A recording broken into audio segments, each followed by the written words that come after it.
बघूयात बातम्यांचा वेगवान आढावा।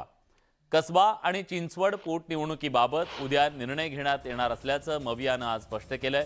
2 जागांचं वाटप उद्या जाहीर करणार असल्याचंही जयंत पाटील यांनी स्पष्ट केलंय। दैनिक लोकमतला दिलेल्या मुलाखतीत अजित पवार यांनी अनेक गोष्टींवर आपली रोखठोक मतं व्यक्त केली आहेत। राज्यात पृथ्वीराज चव्हाणांमुळे सरकार गेलं, पृथ्वीराज चव्हाण थेट दिल्लीतून आले, त्यांना आमदारकीचाही अनुभव नव्हता, त्यामुळे काँग्रेस राष्ट्रवादीत दुरावा आला आणि फटका बसून सरकार गेलं, असं परखड मत अजित पवार यांनी व्यक्त केलं। वंचित बहुजन आघाडीला महाविकास आघाडीमध्ये घ्यायला आमची वैयक्तिक तयारी आहे, मात्र मला इतरांचं माहीत नाही, असं अजित पवार म्हणाले। भाजपचे आमदार महेश लांडगे यांनी अजित पवार यांच्या वक्तव्याला उत्तर दिलंय। आपल्याला इतर कोणी नाही तर केवळ कार्यकर्त्यांनीच मोठं केल्याचं सांगत महेश लांडगेंनी अजित पवारांचं महत्त्व कमी करण्याचा प्रयत्न केला। बीडच्या परळीत अयोध्यानगर इथं पंकजा मुंडेंच्या हस्ते प्रभू श्री रामचंद्रांच्या मूर्तीची प्राणप्रतिष्ठा करण्यात आली। स्त्रीकडे वाकड्या नजरेनं पाहिलं तर त्याचा विनाश होतो, हे रामायणात दिसलं असल्याचं वक्तव्य यावेळी त्यांनी केलं। राज्यातील विधान परिषदेच्या शिक्षक पदवीधर मतदारसंघात महाविकास आघाडीचे उमेदवार विजयी झालेत। त्यानंतर सोलापुरात राष्ट्रवादी काँग्रेस आणि शिवसेना मित्र पक्षांकडून डॉक्टर बाबासाहेब आंबेडकर यांना अभिवादन करून जल्लोष करण्यात आला। अमरावती विभाग पदवीधर मतदारसंघ निवडणुकीमध्ये मवियाचे धीरज लिंगाडे विजयी झाले। त्यांनी भाजपच्या रणजित पाटलांचा पराभव केला। धीरज लिंगाडे यांना ऐनवेळी उमेदवारी जाहीर करण्यात आली, त्यामुळे त्यांच्या प्रचाराची धुरा ही पत्नी पद्मजानं सांभाळली। लिंगाडे यांच्या विजयानंतर आता मतदारांना दिलेली आश्वासनं पूर्ण करणार असल्याचं त्यांनी सांगितलं। अमरावतीत पदवीधर निवडणुकीमध्ये विजय झाल्यानंतर धीरज लिंगाडे यांनी मतदारांचे आभार मानले। लवकरच उद्धव ठाकरे आणि शरद पवारांची भेट घेणार असल्याचं त्यांनी सांगितलं। त्याशिवाय जुन्या पेन्शन योजनेसाठी रस्त्यावर उतरणार असल्याचंही ते म्हणाले। काँग्रेसमध्ये परत जायचं की नाही याचा विचार करू, असं सत्यजित तांबेंनी म्हटलंय। काँग्रेस पक्षाला मी दोष देत नाही, पक्ष मोठा असल्यानं अनेक गोष्टी वरपर्यंत जातात की नाही हा प्रश्न आहे, असं सत्यजित तांबे म्हणाले। नाशिक पदवीधर निवडणुकीमध्ये शुभांगी पाटील यांचा पराभव झालाय, मात्र मला मिळालेली मतं ही खूप आहेत, त्यामुळे मला अजून लढण्याची ताकद मिळेल, अशी प्रतिक्रिया शुभांगी पाटील यांनी दिली आहे। सुधीर तांबेंचे काँग्रेसच्या नेत्यांशी चांगले संबंध होते, त्यामुळे माजी खासदार उल्हास पाटील आणि आमदार गिरीश चौधरी यांनी सत्यजित तांबेंना मदत केल्याचा गौप्यस्फोट एकनाथ खडसेंनी केलाय। तसंच शुभांगी पाटील यांना पाठिंबा देण्यास मवियानं उशीर केल्याचं वक्तव्यही खडसेंनी केलं। विधान परिषद निकालावरून महाविकास आघाडीच्या नेत्यांनी हुरळून जाऊ नये, अशा शब्दात गोपीचंद पडळकरांनी टीका केली आहे। नागपूरच्या बाबतीत फडणवीसांनी भूमिका स्पष्ट केल्याचंही त्यांनी म्हटलंय। मनसे विद्यार्थी सेनेचे अध्यक्ष अमित ठाकरे यांचं पंढरपुरात जंगी स्वागत करण्यात आलं। अमित ठाकरे विठ्ठल मंदिरात दर्शनासाठी आले असताना त्यांना तब्बल 1 टन फुलांचा हार क्रेनच्या साह्यानं घालण्यात आला।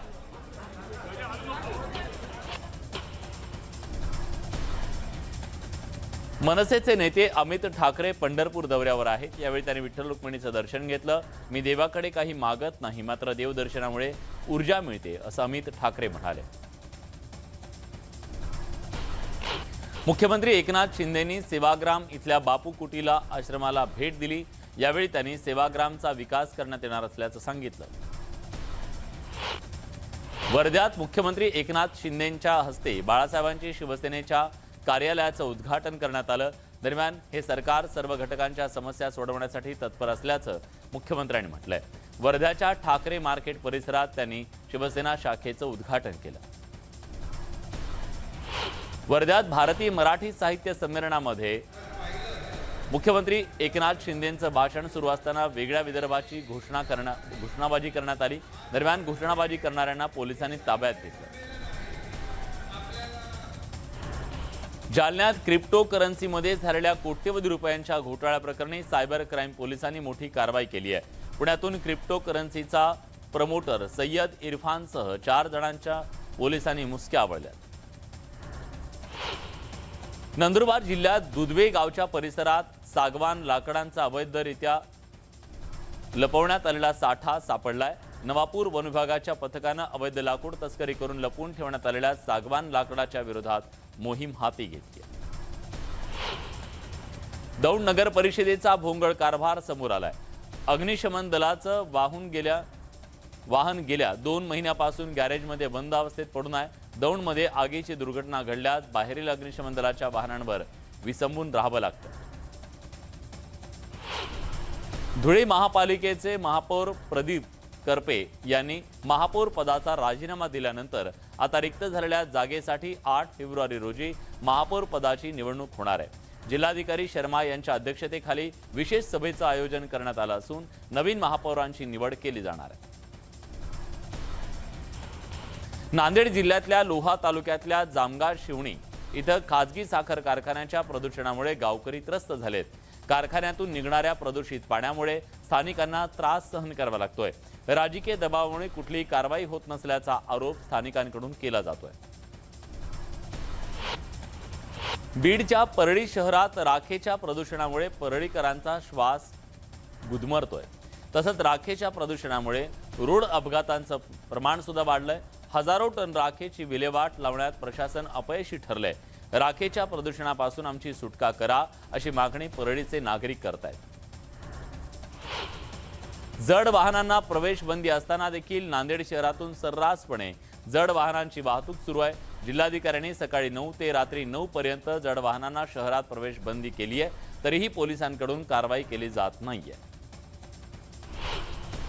बीडच्या गेवराई तालुक्यातल्या राजापूर गावात गोदावरी नदीवरून पलीकडे जाण्यासाठी पूल नसल्यानं शेतकऱ्यांना चप्पूवरून जीवघेणा प्रवास करावा लागतोय। गेल्या अनेक वर्षांपासून पुलाची मागणी करण्यात आली असून अजून पूल न झाल्यानं स्थानिकांकडून संताप व्यक्त होतोय। लंपी आजारामुळे सांगली जिल्ह्यात जनावरांच्या बाजारात अजूनही गायी आणि बैलांच्या विक्रीवर बंदी आहे। दरम्यान कर्नाटक राज्यात बैलांसह इतर जनावरांचे खरेदी विक्री बाजार सुरू आहेत। त्यामुळे जिल्ह्यातले सर्व जनावर विक्रीसाठी कर्नाटकमध्ये जात असल्याचं चित्र पाहायला मिळतंय। सातारा जिल्ह्यातल्या शिटकवली गाव संपूर्णपणे शाकाहारी गाव आहे। 545 लोकसंख्या असलेल्या या गावात दारू पिणारा व्यक्ती शोधून सुद्धा सापडणार नाही। यामुळे या गावात भांडणं तंटे शून्यच्या बरोबर आहेत। तर निवडणूक विरहित गाव म्हणून सुद्धा या गावाची ओळख आहे।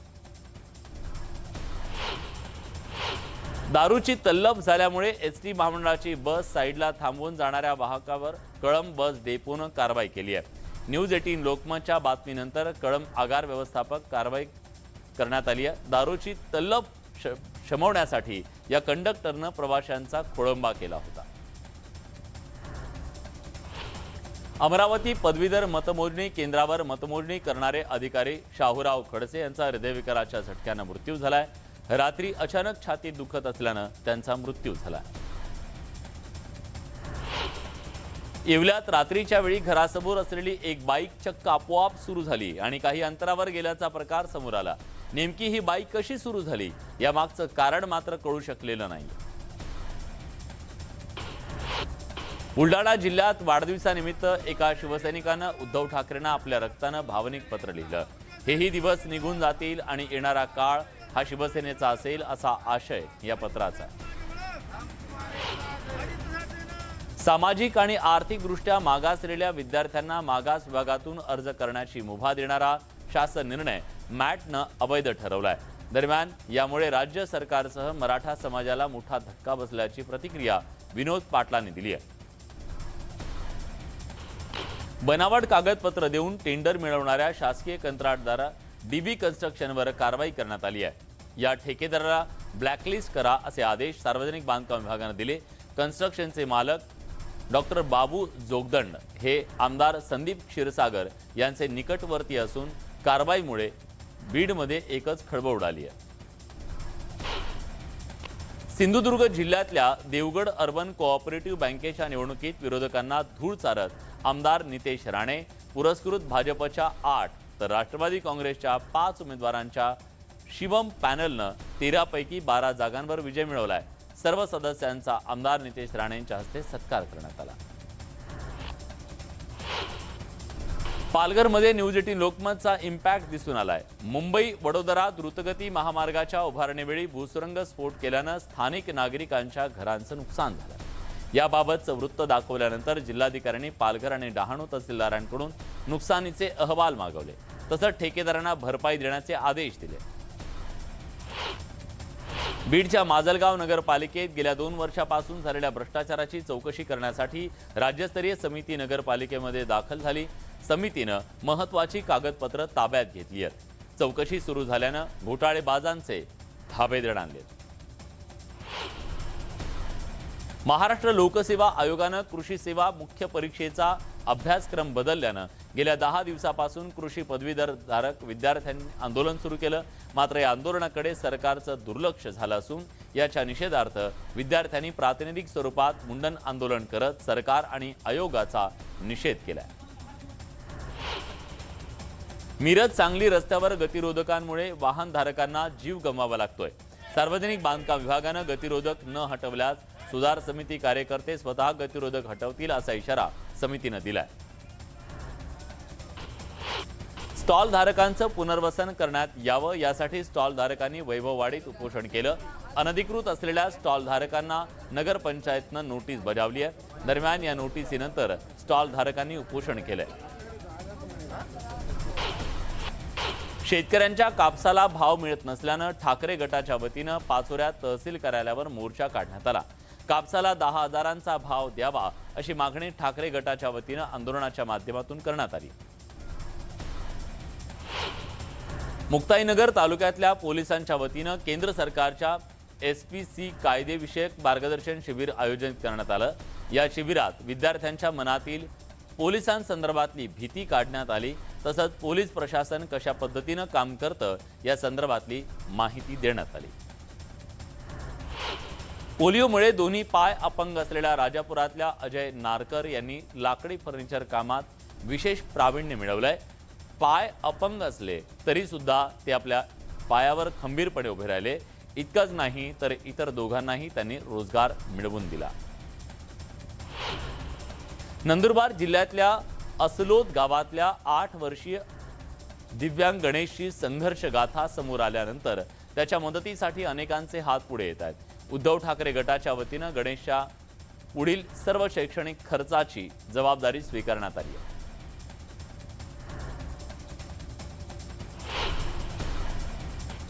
सुरक्षितता पाळा, अपघात टाळा असा संदेश देत भुसावळ शहर पोलिसांच्या वतीनं जनजागृती मोहीम सुरू केली आहे। अपघात टाळण्यासाठी हेल्मेटविषयी जनजागृती करून ज्या नागरिकांनी हेल्मेट घातलं होतं त्यांचा पुष्पगुच्छ देऊन सन्मान करण्यात आला। जुन्या नांदेडमध्ये दिवसाढवळ्या गोळीबार झालाय। सचिन कुलथे नावाच्या व्यक्तीवर गोळी झाडण्यात आली आहे। यात सचिन जखमी झालाय। पोलिसांनी 2 संशयितांना ताब्यात घेतलं।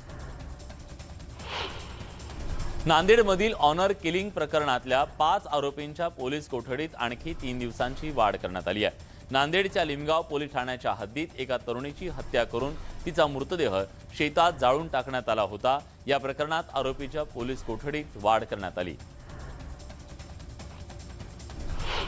राज्यात अनेक ठिकाणी कोयता गँगची दहशत असताना आता खोपोलीत सळई गँग दहशत पसरवत असल्याचं दिसून आलंय। रात्रीच्या अंधारात ही गँग दरवाजाचं टाळं तोडून चोरी करताना सीसीटीव्हीत कैद झाली आहे। त्यांच्या हातात लोखंडी सळ्या दिसून येत असल्यानं लोकांमध्ये दहशत पसरली आहे। तर पोलिसांनी कसून तपास या सळई गँगचा सुरू केलाय। हिनं 131.15 किलो वजनाचा सर्वात मोठा केक ड्रेस तयार केला। याची गिनीज वर्ल्ड रेकॉर्डमध्ये नोंद झाली आहे। हा केक ड्रेस सध्या चर्चेचा विषय ठरलाय। गिनीज बुक ऑफ वर्ल्ड रेकॉर्डनं 30 वर्ष आणि 266 दिवसांच्या बॉबीला सर्वात वयस्कर कुत्रा घोषित केलाय। तो आतापर्यंतचा सर्वात जुना कुत्रा आहे। बॉबीचा हा व्हिडिओ सध्या व्हायरल होतोय। दरीच्या कडेला उभं राहिलं तर कसं वाटेल?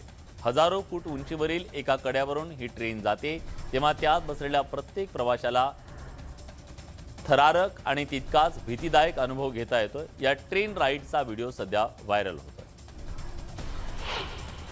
एखाद्या गोष्टीचा पिच्छा सोडवायला जावं तर नेमकं तेच पुढ्यात येतं। असाच प्रकार एका व्यक्तीसोबत घडला।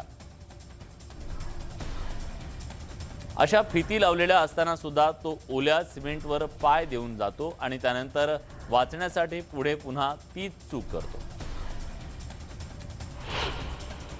कालव्यात पडलेल्या हत्तीची सुटका होण्याची कोणतीही शक्यता नव्हती. मात्र रस्त्यानं जाणाऱ्या एका व्यक्तीनं अतिशय हुशारीनं, शिताफीनं, मित्रांच्या मदतीनं डोकं लढवून त्याची सुटका केली.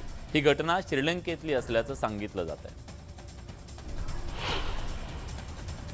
बाईक चालवताना हेल्मेट घालणं किती गरजेचं आहे हे सगळ्यांना माहिती आहे. मात्र तरीही अनेक जण हेल्मेट शिवाय बाईक चालवताना दिसतात. अशाच एका पोलिसांनी अतिशय अनोख्या पद्धतीनं हेल्मेटचं महत्त्व समजून सांगितलं. पाण्यात खेळायला कुणाला आवडत नाही. असाच एक हमिंग बर्ड पक्षी रोजच्या रोज आंघोळ करायला एका बागेत येतो. त्याच्या आंघोळीचा व्हिडिओ व्हायरल होत असून नेटकऱ्यांना तो खूप आवडतोय. कारच्या टपावरून स्टंट करणं एका तरुणीला चांगलंच महागात पडलंय. ही तरुणी कारच्या छतावरून बॅकफ्लिप करते, पण मुलीची पाठ फ्लिप फ्लॉप होते आणि मुलगी गाडीची मागील काच फोडून आत पडते. व्हिडिओ पाहून तिला गंभीर दुखापत झाली असावी असा अंदाज वर्तवला जातो. पंतप्रधान नरेंद्र मोदींनी लोकप्रियतेच्या बाबतीत अनेक दिग्गजांना मागे टाकलंय. एका जागतिक सर्व्हेमध्ये 22 नेत्यांच्या रेटिंगमध्ये मोदी अव्वल ठरले. मध्य प्रदेशच्या पन्ना व्याघ्र प्रकल्पात वाघीण T1ची मुलगी असलेल्या P151नं 4 बछड्यांना जन्म दिलाय. या 4 बछड्यांना घेऊन जातानाचा तिचा व्हिडिओ समोर आलाय. गुजरातच्या नवसारीमध्ये चक्क बुलडोझरवरून नवरदेवाची वरात काढण्यात आली. या JCBला फुलांनी सजवण्यात आलं होतं. त्यावर नवरदेवाला उभं करून त्याची वरात काढण्यात आली. राजस्थानच्या कोटामध्ये एका विद्यार्थ्याचा 6व्या मजल्यावर पडून मृत्यू झाला. तोल गेल्यानं हा तरुण बाल्कनीची जाळी तोडून खाली कोसळला. हा अपघात CCTVत कैद झाला.